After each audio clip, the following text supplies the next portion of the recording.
ताजा बड़ी खबर यह है कि गैरसैंण विधानसभा सत्र से सदन की कार्यवाही को 3 बजे तक के लिए स्थगित कर दिया गया है। सदन के भीतर विपक्ष के विधायकों का हंगामा, कांग्रेस के सभी विधायक एक दिन के लिए सस्पेंड हो चुके हैं। यानी 3 बजे के बाद जब सदन की कार्यवाही शुरू होगी तो उसमें कांग्रेस के विधायक नहीं बैठ पाएंगे। आज के दिन वो सस्पेंड रहने वाले हैं। बड़ी खबर।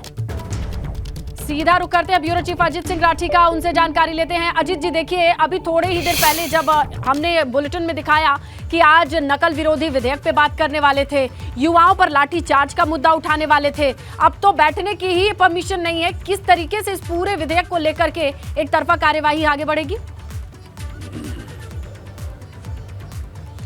देखिए श्रीलता, बिल्कुल आपने ये बात सही कही है। जो विपक्ष के जो विधायकों को एक दिन के लिए सस्पेंड किया गया है, यानी इसको ये माना जाएगा कि आज की जो शेष कार्रवाई विधानसभा की बची है तो उसमें वो भाग नहीं ले पाएंगे।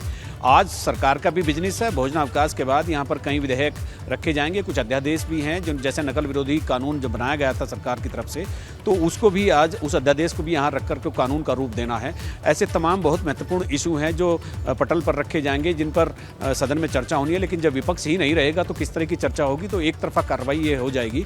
और आज ये अमूमन तौर पर ऐसा कभी पहले देखा नहीं गया है कि किस तरह पूरे विपक्ष के सभी विधायकों को एक दिन के लिए सस्पेंड कर दिया जाए या कार्रवाई से विरत कर दिया जाए, और वो आज कार्रवाई से विरत हो चुके हैं। यानी अब ये जो है भोजनावकाश के बाद की जो कार्रवाई है वो वन साइडेड चलेगी, यानी वन वे ट्रैफिक होगी, उसमें कोई व्यवधान नहीं होगा और उसमें ना कोई चर्चा करेगा, ना कोई बातचीत होगी, ना कोई डिस्कशन होगा। तो पूरी तरह से ये सारा मामला बिल्कुल सरकार के पाले में होगा। ट्रेजरी बेंच बहुत आसानी से जितने भी ये टेबल पर जो बिजनेस गवर्नमेंट का रखा है उसको पास कराने में वो सफल हो जाएंगे। सफल तो खैर फिर भी हो जाना, क्योंकि नंबर गेम है, नंबर गेम सरकार के पास है।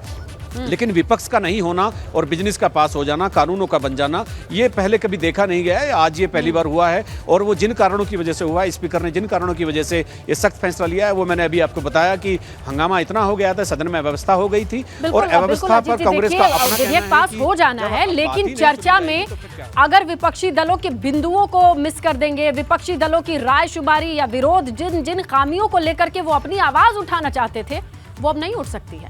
बड़ी बात है ये। शुक्रिया अजीत जी तमाम जानकारी के लिए, तस्वीरों के लिए गैरसैंण से। और आगे बढ़ेंगे। मुख्यमंत्री पुष्कर सिंह धामी कैबिनेट उत्तराखंड राज्य आंदोलनकारी और उनके आश्रितों को सरकारी नौकरी में 10% क्षैतिज आरक्षण देने पर मुहर लगा दी है।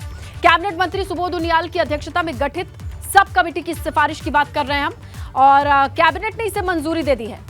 आरक्षण विधेयक की बात करें तो दोबारा राजभवन भेजा जाएगा। राजभवन की मुहर के बाद आंदोलनकारियों को एक बार फिर से आरक्षण मिलने लगेगा। वहीं सरकार के इस फैसले से उत्तराखंड राज्य आंदोलनकारियों में खुशी है।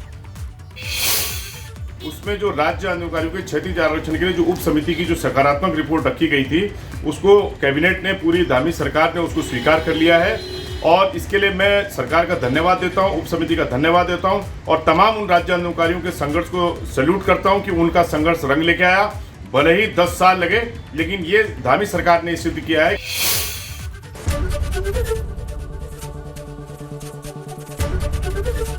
एबीपी गंगा, खबर आपकी, जुबान आपकी।